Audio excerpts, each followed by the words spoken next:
अंदर लामका खुसरो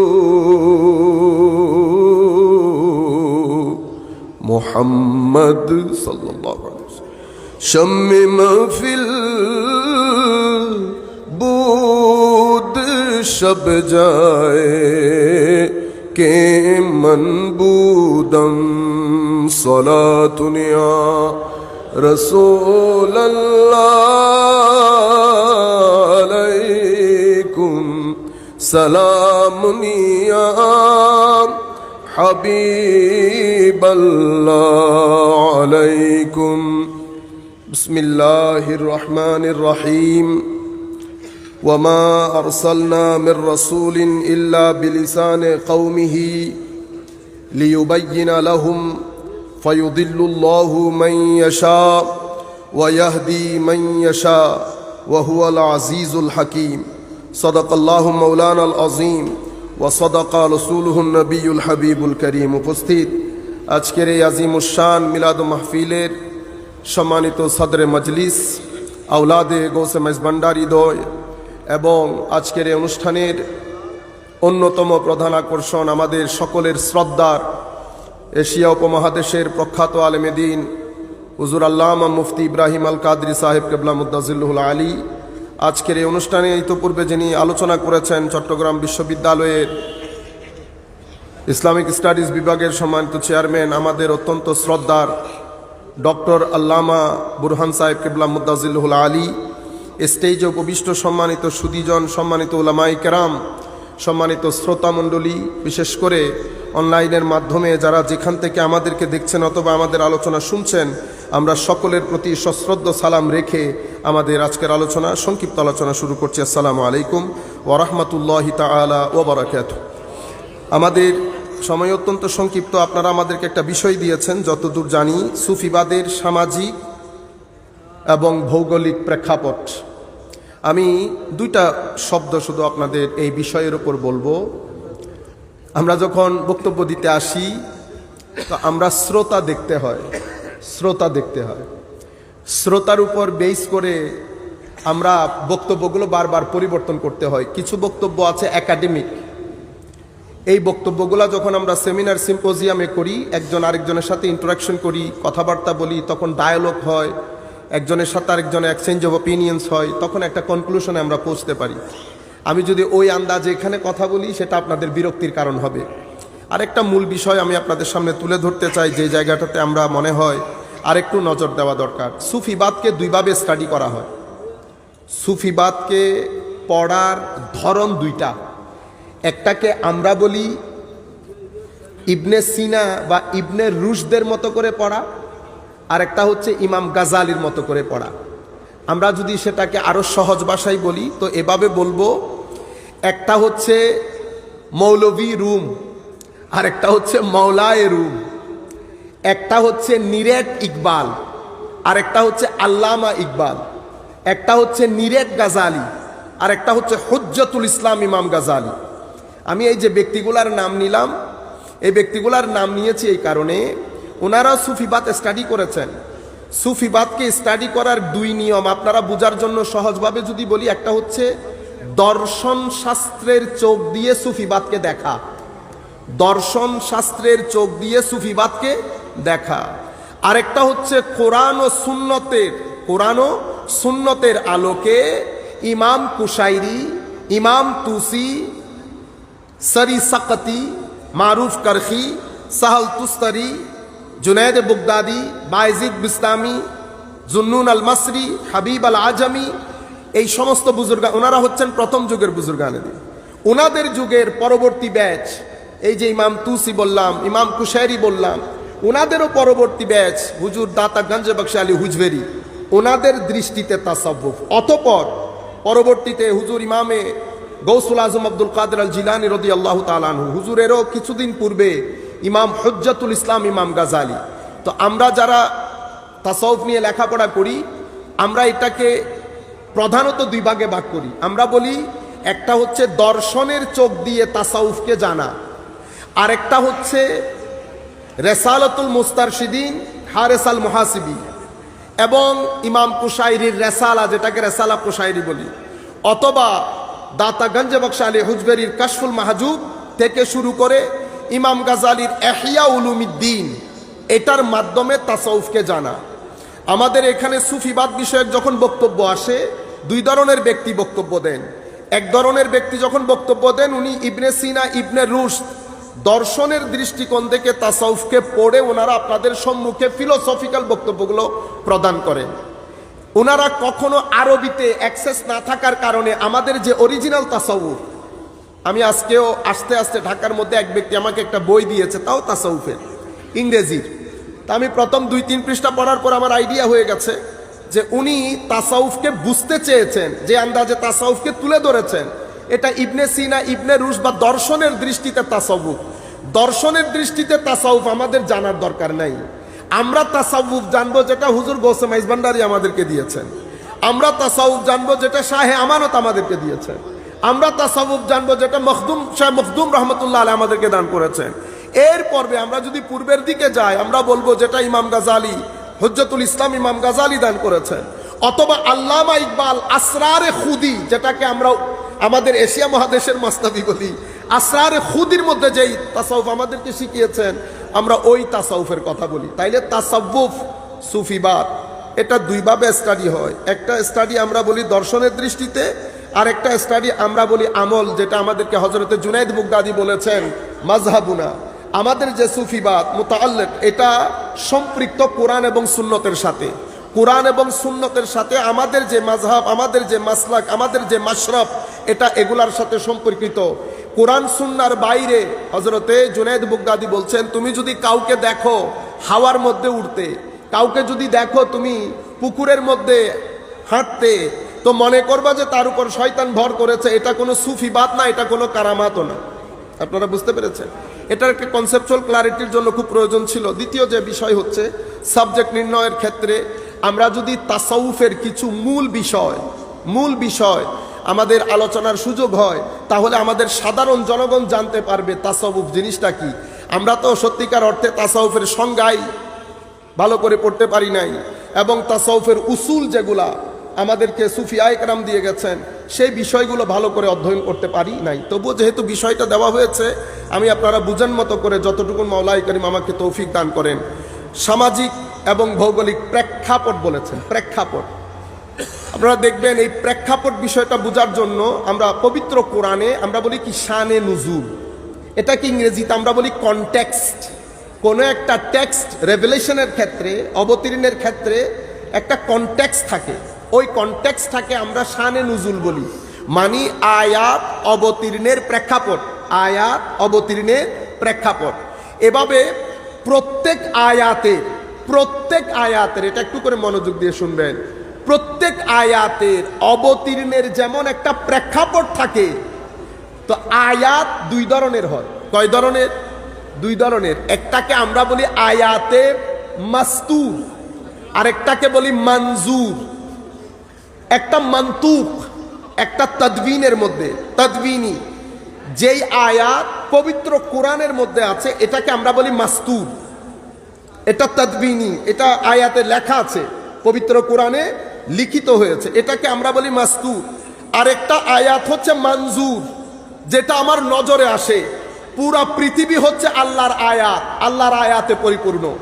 নবমণ্ডল, ভূমণ্ডল, মহাশূন্য, সমুদ্র, পাহাড়, পর্বত, স্বামী স্ত্রী, সব কিছু আমার আল্লাহ বলেছেন এগুলো আয়াতে ইলাহি। তো আল্লাহর আয়াত তথা নিদর্শন দুই ধরনের, একটা পুরাণে পাকের মধ্যে গচ্ছিত, আর একটা পুরা পৃথিবীর মধ্যে ছড়ানো ছিটানো। অর্থাৎ নবমণ্ডল এবং ভূমণ্ডলের প্রতিটা কণা, প্রতিটা অণু, পরমাণু, যা আল্লাহ রাব্বুল আলামিনের অস্তিত্বের প্রমাণ বহন করে। আমি আপনাদেরকে বলতে চাচ্ছি, কোরআনের যেমন প্রত্যেক আয়াতের অবতীর্ণের একটা প্রেক্ষাপট আছে, তো রুয়ে জমিনের মধ্যে আমার নবীর হেদায়তের মশালদারি যারা আয়াতুল্লাহ, তারও জমিনের কোনো না কোনো জায়গা থেকে যখনই মশাল জ্বালিয়েছেন, সেটার পিছনেও ডিভাইন একটা ব্যবস্থাপনা আছে। সে ডিভাইন ব্যবস্থাপনাকে আমরা কনটেক্সট বলতে পারি, আমরা কনটেক্সট বলতে পারি। হুজুর গৌসে মাইজভান্ডারী এখানে শাহে আমানত এখানে, শাহজালাল ইয়েমেনি এখানে, শাহ মাখদুম এখানে। এই যে বুজুর্গানে দিন পৃথিবীর আনাচে কানাচ থেকে এখানে বাংলার জমিনে এসেছে, এটা কারো ইশারা ছাড়া এমনিতে এসে গেছে বললে ভুল হবে। আয়াত যেমন ইশারা ছাড়া নাজিল হয় নাই, আল্লাহর ওলিরাও জমিনের মধ্যে আল্লাহর আয়াত ইনারাও ইশারা ছাড়া আসেন নাই। তো এখন এই যে প্রেক্ষাপটটা তৈরি হলো, এই প্রেক্ষাপট কেন তৈরি হলো? আল্লাহর ওলিরা আসেন কেন পৃথিবীর বিভিন্ন জায়গা থেকে, ছড়িয়ে ছিটিয়ে পৃথিবীর বিভিন্ন জায়গায় দ্বীনের দাওয়াত নিয়ে যায় কেন? প্রেক্ষাপট তৈরি হয় কিভাবে? এটা জানতে হলে আমরা প্রথমে আমাদেরকে জানা বড় জরুরি। তার আগে আমি আপনাদের আরেকটা কনসেপচুয়াল ক্লারিটি দরকার।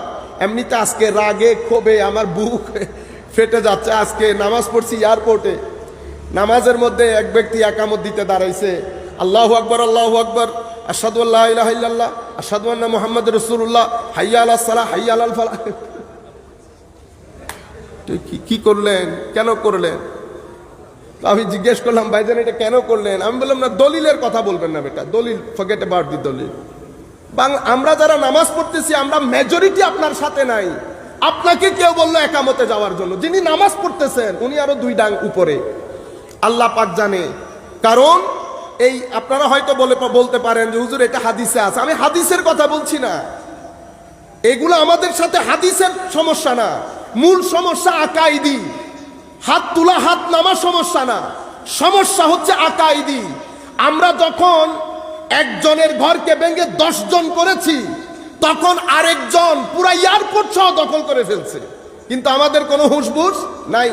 আমরা কেউ চেয়ার নিয়ে, কেউ পদ নিয়ে, কেউ কথা নিয়ে, কোন কোন জিনিস নিয়ে আমরা ব্যস্ত। আল্লাহ রাব্বুল আলামিন আমাদের হামি ও নাসির হোক।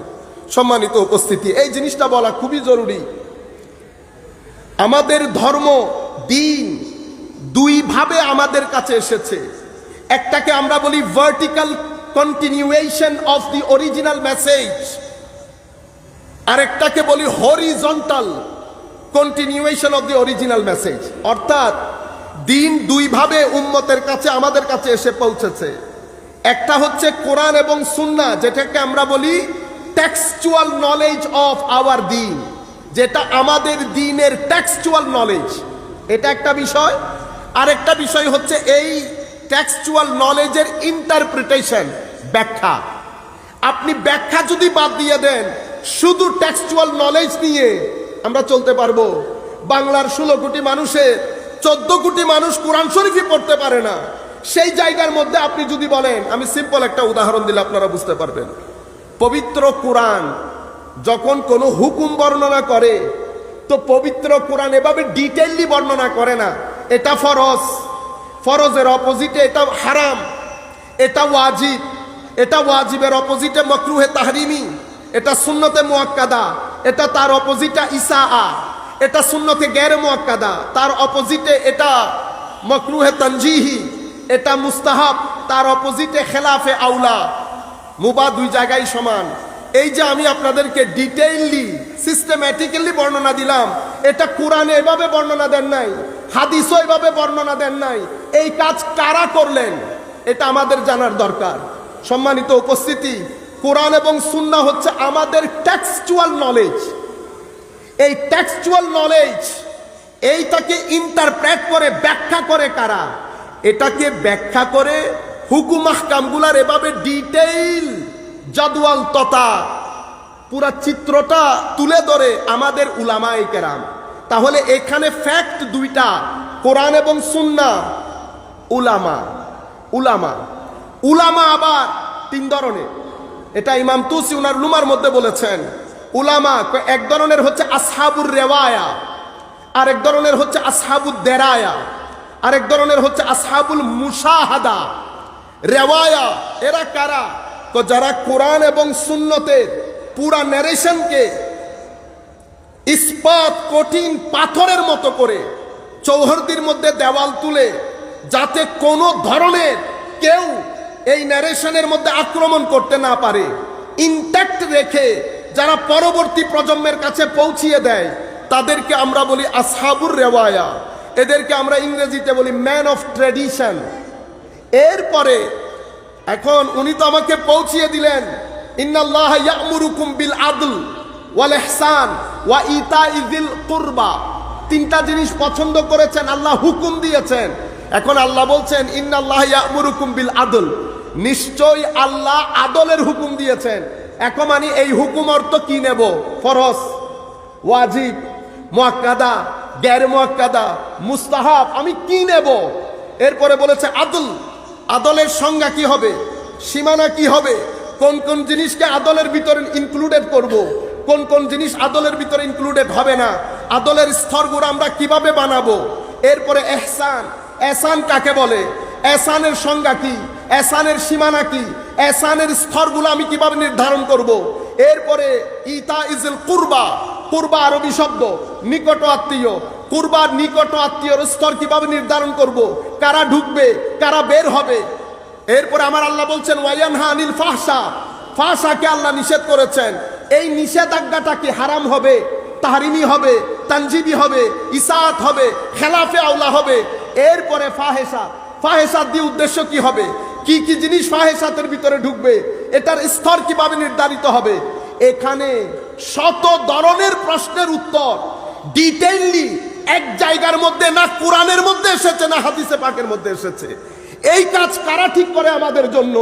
সম্মানিত উপস্থিতি, আমার নবী বলছেন আমি যাওয়ার পরে আমার ইলমের ওয়ারিস উলামাদেরকে রেখে যাব। এই উলামারা কারো কাজ রেওয়ায়তের, কারো কাজ দেরায়তের, কারো কাজ মুশাহাদার। তো যারা দেরায়তের উলামা, রেওয়ায়তের উলামা দিয়ে গেছে, দেরায়তের উলামা কোরআন এবং হাদিসের সমস্ত জিনিস নিয়ে টেবিলে বসেছে। বসার পরে এটা ছোটখাটো কাজ না, এটা সবার কাজ না। এখান থেকে উনি গবেষণা শুরু করেন। গবেষণা শুরুর জন্য গবেষক হতে হয়, গবেষক ছাড়া গবেষণা করতে পারেন না। এখন উনি হুকুম আহকামের টেবিল সাজানোর জন্য গবেষণা শুরু করেছেন। এই গবেষণাকে আমরা ইজতিহাদ বলি। গবেষণা কেন শুরু করলেন? ইস্তেমবাতের জন্য।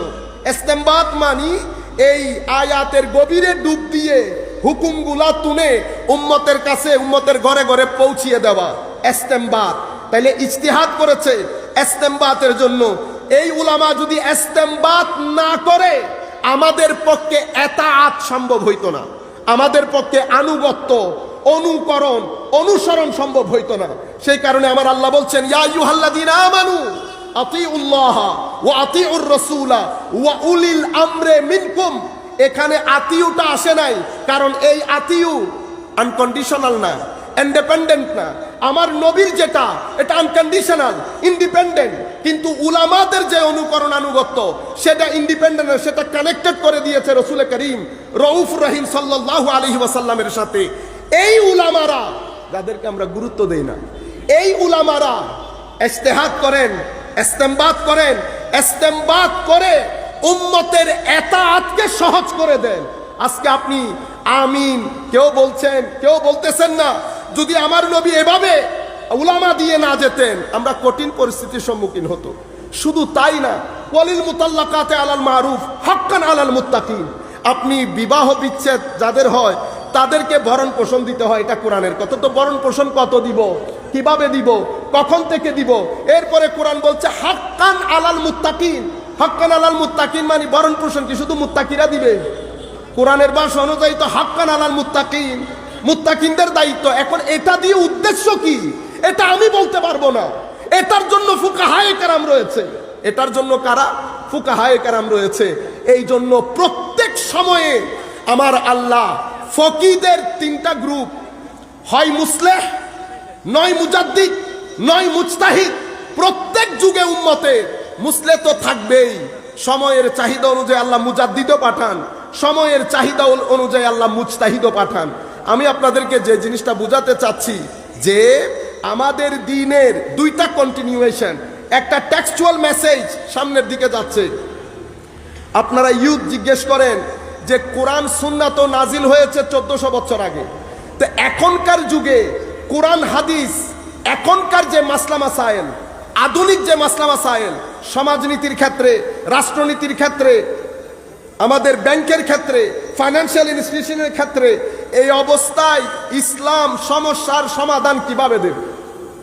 মনে রাখবেন, কোরআন এবং সুন্নাহ এটা অপরিবর্তনীয়, এভারলাস্টিং। এখানে কোনো পরিবর্তন, পরিবর্ধন, পরিমার্জন, সংযোজন, বিয়োজন কোনো কিছুই সম্ভব না। এখন পরিবর্তনীয় পরিস্থিতির সাথে দ্বীন ইসলামকে খাপ খাওয়াবে কারা? পরিবর্তনীয় পরিস্থিতিতে উদ্যত যে প্রশ্নগুলা ইমার্জ করে, সেই প্রশ্নগুলার উত্তর কারা দেবেন? সেই কারণে আমার নবী সাল্লাল্লাহু আলাইহি ওয়াসাল্লাম ইরশাদ করছেন, আমার উম্মতের উলামা, হযরত ইমাম তুসি বলছেন এনারা তিন ক্যাটাগরি। রেওয়ায়েতের কাজ করবে, আপনি নতুন কোন রেওয়ায়ত সমাজকে বলতে পারবেন না। রেওয়ায়তের ভিতরে ডুব দিয়ে হুকুম আহকাম বের করে হুকুম আহকামের লিস্ট ঠিক করে দিয়ে যাবেন। এদেরকে বলা হয় ফকিহ, এদেরকে বলা হয় মুফতি। আবার মুফতি মানে আমাদের দেশে যে আপনারা সমানে বলা বলি করেন সেরকম না। কিছু জিনিস আপনারা না করলে খুব ভালো হয়। যত্রতত্র মুফতির ব্যবহার, যত্রতত্র আলেমের ব্যবহার। এখানে যিনি বিজ্ঞ আলেম আমাদের উস্তাদ সমতুল্য রয়েছেন, ওনাদের সম্মুখে এই আন্দাজে কথা বলে আমরা বেয়াদবি মনে করি। তবুও হুজুররা সাথে থাকলে সাহস থাকে, ভুল ত্রুটি হইলে পরবর্তীতে ক্ষমা করে দিবেন, পরবর্তীতে শুধরাইও দিতে পারবেন। এই ধরনের লোকদের সামনে আমাদেরকে যখন পরিচয় করাবেন, তখন যত মিনিমাম পর্যায়ে রাখা যায় আমাদের জন্য সম্মানের এবং আমাদের জন্য কমফোর্ট জোন মনে করতে পারেন। আমি আপনাদেরকে যে জিনিসটা বোঝাতে চাচ্ছিলাম, দুই ধরনের ক্যাটাগরি শেষ। তৃতীয় ক্যাটাগরিকে বলে আসহাবুল মুশাহাদা। আসহাবুল মুশাহাদা কারা? আসহাবুল মুশাহাদা হচ্ছে যারা সাহেবুল মাকামে ওয়াল হাল। সাহেবুল মাকামে ওয়াল হাল মানি মনে রাখবেন, একটা হচ্ছে মৌলভী রুম আর একটা হচ্ছে মাওলায়ে রুম। হুজুর জালালউদ্দিন রুমি বলেন নাই, মৌলভী হারগিজ নাসুদ মাওলায়ে রুম। যদি আল্লাহ তৌফিক দেন, আমার খুব পছন্দের এই টপিকটা, যে মৌলভী থেকে মাওলায়ে রুম পর্যন্ত সফর, অথবা অর্থনীতিবিদ ইকবাল থেকে আল্লামা ইকবাল হয়ে গড়ে ওঠার সফর, অথবা গাজালি থেকে ইমাম হুজ্জাতুল ইসলাম গাজালি হওয়ার সফর। এটা এই জায়গার মধ্যে আসহাবুদ দেরায়া থেকে আসহাবুল মুশাহাদা কেমনে হয়? আসহাবুদ দেরায়া থেকে আসহাবুল মুশাহাদার জন্য আমাদের মাওলাই করিম আমাদেরকে দুই ধরনের এলমের ব্যবস্থা করেছেন এখানে। এক ধরনেরকে আমরা বলি জালি, আর এক ধরনেরকে আমরা বলি খাফি। এটা ইবনে তাইমিয়া সহ, ইমাম শৌকানি সহ, ইবনে জৌজি সহ আমরা আমাদের উস্তাদের কাছে পড়েছি, স্পষ্ট মনে আছে আমার। জালি এবং খাফি। জালি মানে প্রকাশ্য জ্ঞান, যেটা বইয়ের মধ্যে লিপিবদ্ধ হয়। এটা অর্জনের জন্য আকল লাগে, পঞ্চ ইন্দ্রিয় লাগে। আমরা বলি হাওয়াসে খামসা। আকল, হাওয়াসে খামসা, উস্তাদ, কিতাব, এগুলা হচ্ছে জালি, প্রকাশ্য জ্ঞান অর্জন করার নিয়ম নীতি। আর সুন্নতে ইলাহি হচ্ছে এলমের জন্য উস্তাদ লাগবে, এলমের জন্য বই লাগে। উস্তাদ এবং বই বাদে এলমে জালি অর্জিত হয় না। এটা সুন্নতে ইলাহি। আমার নবীর জন্য কোরআন আছে, সমস্ত নবী রসুলের জন্য আল্লাহ কিতাব নাজিল করেছেন। মুসা আলাইহিস সালামকে আল্লাহ রাব্বুল আলামিন খিদিরের কাছে পাঠিয়েছেন। এটা সুন্নতে ইলাহি। আপনি যদি মনে করেন গুগল শিখে ফেলবেন, তাহলে আপনি সুন্নতে ইলাহির বাইরে চলে গেলেন। এরপরে আরেকটা জ্ঞানকে আমরা বলি খাফি। এটা অপ্রকাশ্য জ্ঞান। এটার জন্য উস্তাদ দরকার হয়, কিন্তু বই দরকার হয় না। এটা এলমে জলির জন্য যেমন আকল, এলমে খাফির জন্য তেমন কলব বাতেন। এটার জন্য পঞ্চ ইন্দ্রিয়, আর এটার জন্য হচ্ছে নফস, রূহ, কলব, খাফি, আখফা। আরো সামনের দিকে আমরা এগুলা না বলি। খাফি যখন অর্জিত হয়, সেই জ্ঞানকে উলামায়ে কেরাম তিন ক্যাটাগরিতে ভাগ করেন। তো কাশফের জ্ঞান, এলহামের জ্ঞান, এলমে লুদুন্নির জ্ঞান, এটা খাফির দিকে চলে যায়। এই তিন ক্যাটাগরির বাতেনি জ্ঞান যখন কারো অর্জিত হয়, তো তাদেরকে বলে আসহাবুল মুশাহাদা। এটাকে মুশাহাদা কেন বলা হয়? এই জায়গার মধ্যে বড় আজীব একটা জিনিস আমার এখনো মনে আছে। আমাদের দীর্ঘ ডিবেট হয়েছিল, অনেক বড় প্রফেসর, আমরা নাম না বলি, দীর্ঘ প্রফেট, জ্ঞান কি, হোয়াট ইজ নলেজ, মা হুয়াল ইলম, এটার উপর। এখন আমাদেরকে আল্লাহ আকল দিয়েছেন, আকল দিয়ে আমরা মুখস্থ করি, চোখ দিয়ে দেখি। চোখ যদি না দেখে, কান যদি না শুনে, আকল মুখস্থ করতে পারে না, মানে নিজের ভিতরে ধারণ করতে পারে না। এখন আকল ধারণ করে কি? তো আকল ধারণ করে, আমি বই পড়লাম, এই বইয়ের শব্দগুলো আমার মুখস্থ হয়ে গেছে, কিন্তু আমাদের কোরআনে পাকের মধ্যে, হাদিসে নববীর মধ্যে শব্দগুলা ছাড়াও শব্দের ভিতরে আরেকটা জিনিস আছে। সেটা কি? তো সেটা নূরে রব্বানি। এই নূর, এটা হেদায়েতের নূর। একটা জিনিস শব্দ, বই পড়ে ফেলেছি কোরআনে পাকের শব্দগুলা, তো একটা হচ্ছে শব্দগুলা আপনি পড়লেন, আকলের মধ্যে ধারণ করলেন।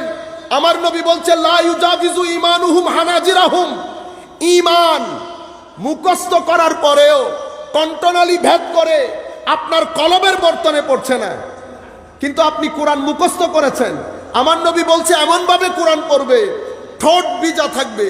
তাহলে ভিজা ঠোঁটের কোরআনে পাক আপনাকে হেদায়েত দিচ্ছে না, কিন্তু আপনি নামাজও পড়ছেন, আর মানুষ দেখছে আপনি কোরআন পড়ছেন, মানুষ দেখছে আপনি কোরআন দিয়ে দলিল দিচ্ছেন, কিন্তু আমার নবী বলছে দিন থেকে বের হয়ে যাবে। কেন বের হয়ে যাবে? কারণ আপনি শব্দের মারপেচ থেকে বের হতে পারেন নাই। আমার আল্লাহ দুইটা জিনিস বান্দাকে দান করেছেন, মুখস্থের জন্য আকল দান করেছেন।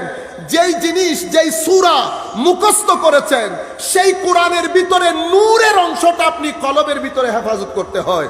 এখন নূর হয় কলবের ভিতরে যাবে অথবা বইয়ের মধ্যে থেকে যাবে।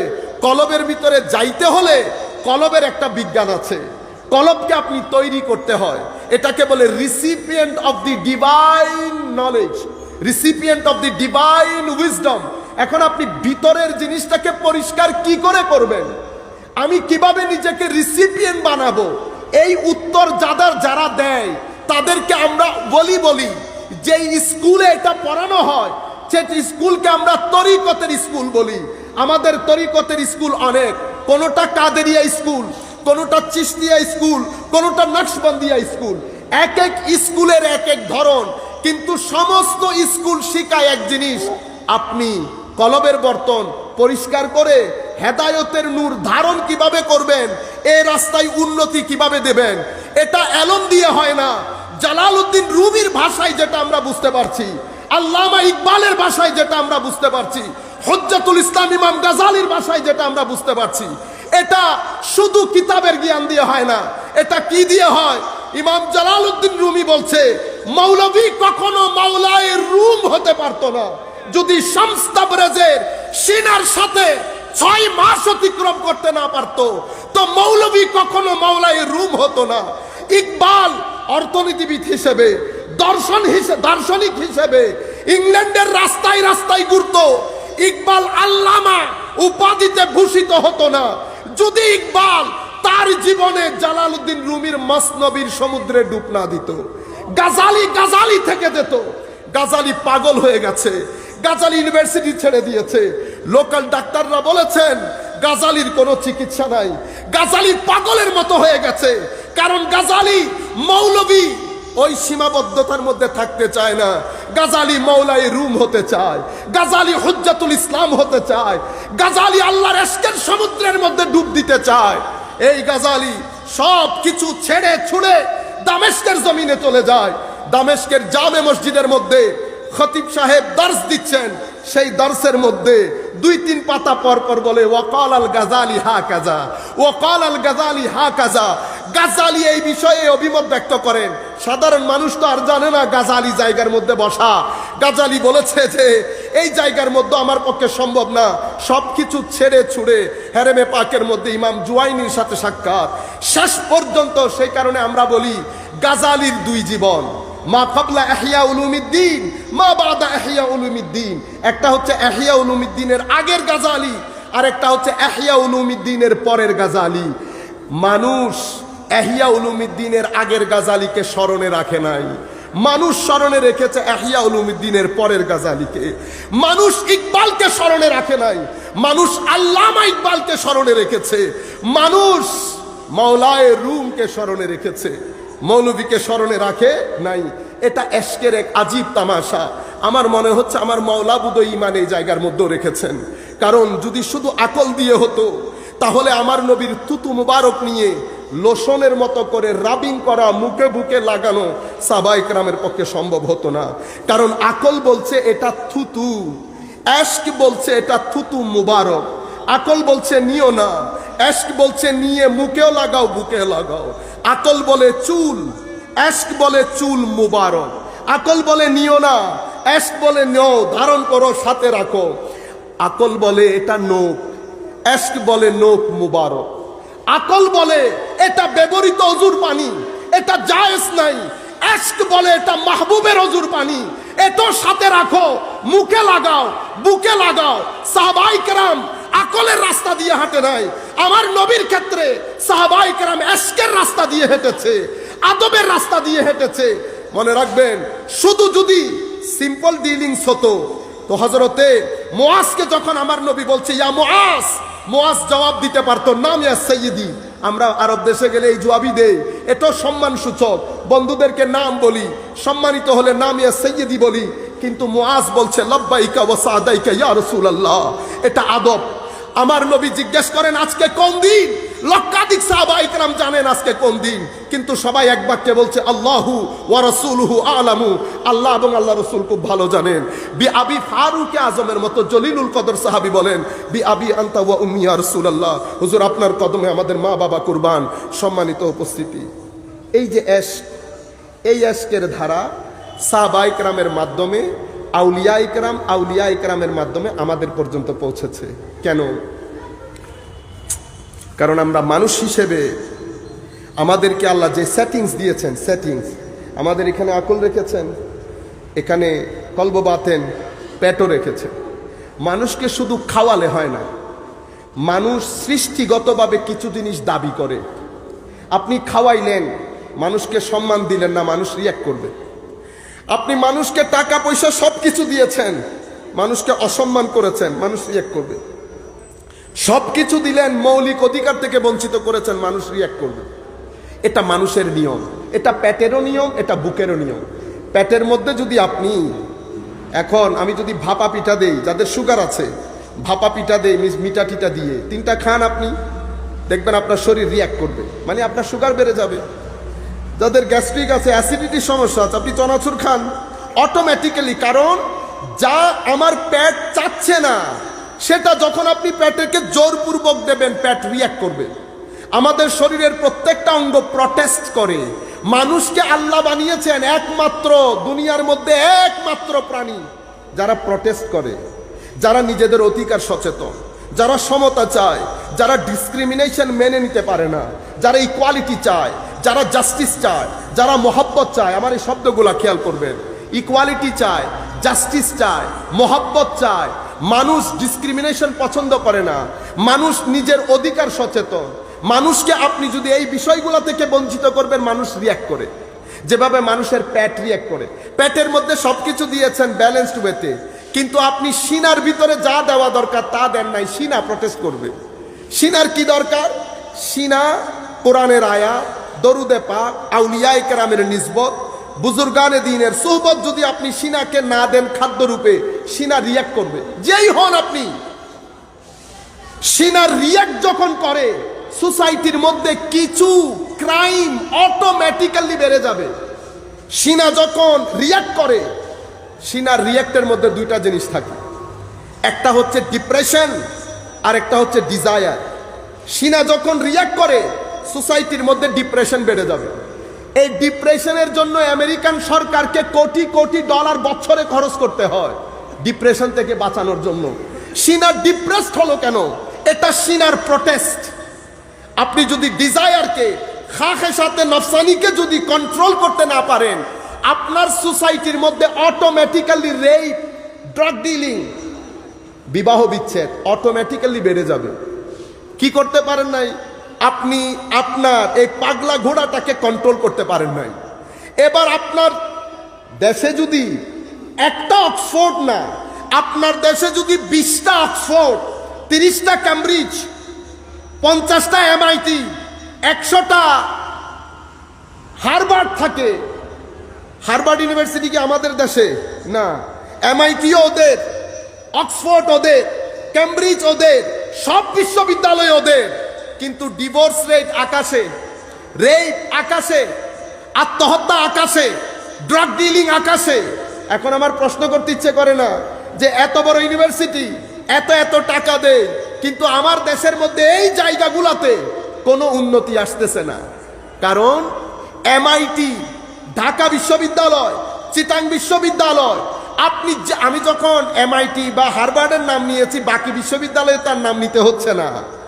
যে কোনো বিশ্ববিদ্যালয় আপনি করেন, সমাজের মধ্যে গবেষণা হবে, রাস্তাঘাট পাকা হবে, আপনি লুঙ্গি থেকে স্যুট পরে ফেলবেন, বাস এতটুকুন। কিন্তু সিনার খাদ্য সাফ হয়। এখানকার খাদ্য আসে না, এখানকার খাদ্য আসে মসজিদ থেকে, মাজারে পাক খানেকা থেকে। এখানকার খাদ্য আসে উলামায়ে কেরামের মিম্বর, জুমার মিম্বর থেকে। জুমার মিম্বর, খানেকা, মাদ্রাসা, এগুলা থেকে সিনার খাদ্য আসে। আপনি যদি এদেরকে বন্ধ করে দেন, অথবা এদেরকে ইনঅ্যাক্টিভ করেন, অথবা এদেরকে অনবোর্ড না নিয়ে আপনি যদি শিক্ষার পলিসি বানান, আপনার দেশের রাস্তাঘাট উন্নত হবে। আপনি সুইসাইড রেট কমাতে পারবেন না, আপনি ড্রাগ ডিলিং কমাতে পারবেন না, আপনি বিবাহ বিচ্ছেদ কমাতে পারবেন না, ক্রাইম রেট কমাতে পারবেন না। আপনি যদি এই জায়গাতে কমাতে চান, আপনি অবশ্যই এই তিনটা জায়গাকে অনবোর্ড নিতে হবে, তাদের কাছে আসতে হবে, তাদেরকে জিজ্ঞেস করতে হবে জাতির মোরাল এথিক্যাল ভ্যালিউসকে উন্নত কি করে করে। এই জায়গাতেই একটা প্রেক্ষাপট তৈরি হয় জাতির আত্মিক, জাতির মোরাল এবং এথিক্যাল ভ্যালিউসের ডেভেলপমেন্ট। এটা অটোমেটিক্যালি বাই নেচার এই প্রেক্ষাপট তৈরি হয়। যখন এই প্রেক্ষাপট তৈরি হয়, প্রেক্ষাপট তৈরি হওয়ার আগে আমার আল্লাহ, আল্লাহর ইশারাতে, আমার নবীর সরাসরি তদারকিতে, হুজুর গৌসুল আজম সহ আখতাবে জামানদের সরাসরি তদারকিতে মাওলাই করিম যেখানে যেই ধরনের সিনাওয়ালা ব্যক্তি দরকার, সেখানে সেই ধরনের সিনাওয়ালা ব্যক্তিদেরকে পাঠান। এই ধরনের ব্যক্তি দুই ধরনের হয়। কেউ আছে মহাসমুদ্র নিয়ে আসেন, ওনারা লাইট জ্বালান, একজন আসেন 100টা লাইট জ্বালিয়ে দেন। যিনি যেই একজন 100টা লাইট জ্বালিয়ে দেন, ওনাকে আমরা কুতুব বলি বা গৌস বলি। হুজুর গৌসে মেজবান্ডারি কেবলা কাবা সেই ধরনের একজন আল্লাহর ওলি।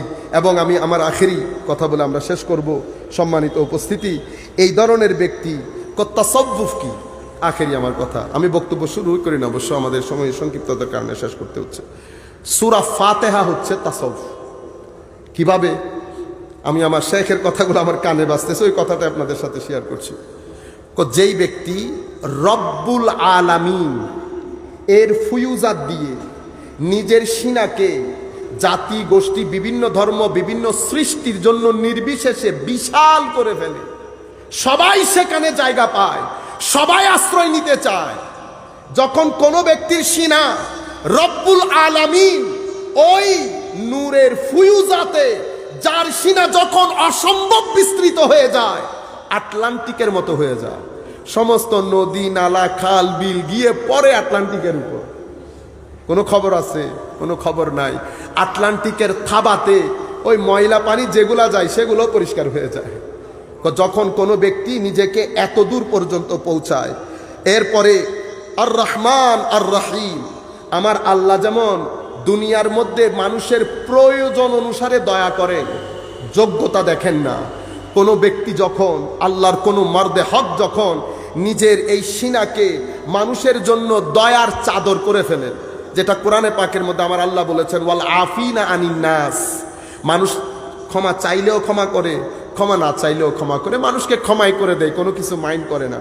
কোনো ব্যক্তি যখন নিজের ভিতর জগৎকে এই আন্দাজে দয়ার চাদরে আবৃত করে, এরপরে ইয়াকা না'বুদু মালিকি ইয়াউমিদ্দিন, যখন কোনো ব্যক্তি নিজের পার্সোনালিটি, নিজের ইমেজকে আদালত, ব্যালেন্স, আমানত, এই দুইটার চাদরে যখন নিজেকে আবৃত করে, ইমব্যালেন্সড হয় না কখনো, নিজের জীবন থেকে আমানতের বিষয়টা কখনো ডিসঅ্যাপিয়ার হয় না, এক সেকেন্ডের জন্য ডিসকানেক্টেড হয় না, এই ব্যক্তি 3 নাম্বার। 4 নাম্বার হচ্ছে যেই ব্যক্তি হায় হায় ইজ্জতে নফস, মানে আল্লাহ বাদে নিজের প্রয়োজন, নিজের দুঃখ বেদনা যেই ব্যক্তি কারো সাথে শেয়ার করে না, সৃষ্টির ক্ষেত্রে বেনিয়াজ যেই ব্যক্তি হয়।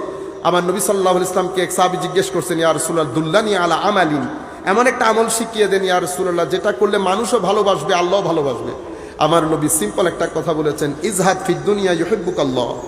দুনিয়াতে থাকবে, দুনিয়া তোমার ভিতরে রাখবা না, আল্লাহ পছন্দ করবে তোমাকে। ওয়াজহাদ ফি মা আইদিন নাস ইউহিব্বুকান নাস আও কামা ক্বালা নবী সাল্লাল্লাহু আলাইহি ওয়াসাল্লাম। তো মানুষের সাথে থাকবা, কখনো মানুষ থেকে কোনো কিছু পাওয়ার আশা করবে না। সৃষ্টি তোমার পিছনে দৌড়াবে। এই হাদিসে বাস্তব নমুনা, দ্যাট মিনস প্র্যাকটিক্যাল ডেমনস্ট্রেশন হচ্ছে আল্লাহর ওয়ালিরা দুনিয়াতে থাকে, দুনিয়া তাদের ভিতর থাকে না। মানুষের সাথে থাকে, মানুষের কাছ থেকে কোনো কিছু চায় না, কামনা করে না। এরপরে বলা হচ্ছে যাদের জিন্দেগির মধ্যে ইহদিনাস সিরাতাল মুস্তাকিম সিরাতাল্লাযিনা আন'আমতা আলাইহিম, ওই আয়াতের আলোকে যাদের জিন্দেগির মধ্যে অসম্ভব তাওয়াদু এনকেসারি, ভদ্রতা আছে।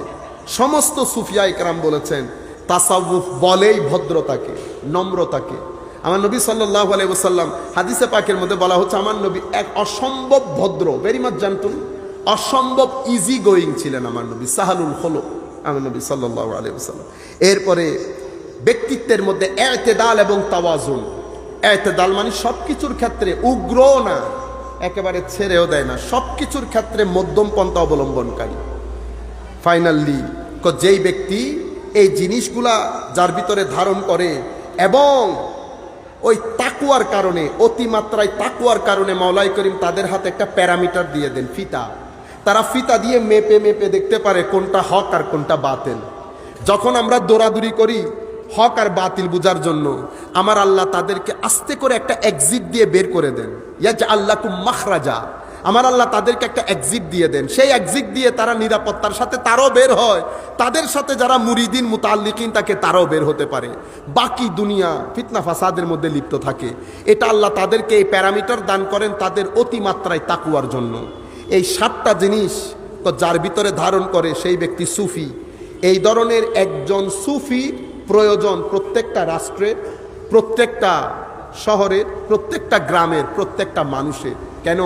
কারণ মানুষের সিনার খাদ্য সুফিয়ায়ে কেরাম ছাড়া ফুলফিলড হয় না। আল্লাহ রাব্বুল আলামিন আমাদের যেই নিসবত হুজুর গৌসে মেজ ভান্ডারী রাদিয়াল্লাহু তাআলা আনহু আরদা ওয়া নাফা'না বিউলুমিহি ফিদ দারাইন আমিন। হুজুর আমাদের সাথে এই নিসবত আল্লাহর দরবারে আল্লাহ গ্রহণ করুক। হুজুরও আমাদেরকে রুহানি ফুয়ুজাত দ্বারা ধন্য করুক। ওয়া মা আলাইনা ইল্লাল বালাগুল মুবিন। আসসালামু আলাইকুম ওয়া রাহমাতুল্লাহি তাআলা ওয়া বারাকাতুহু।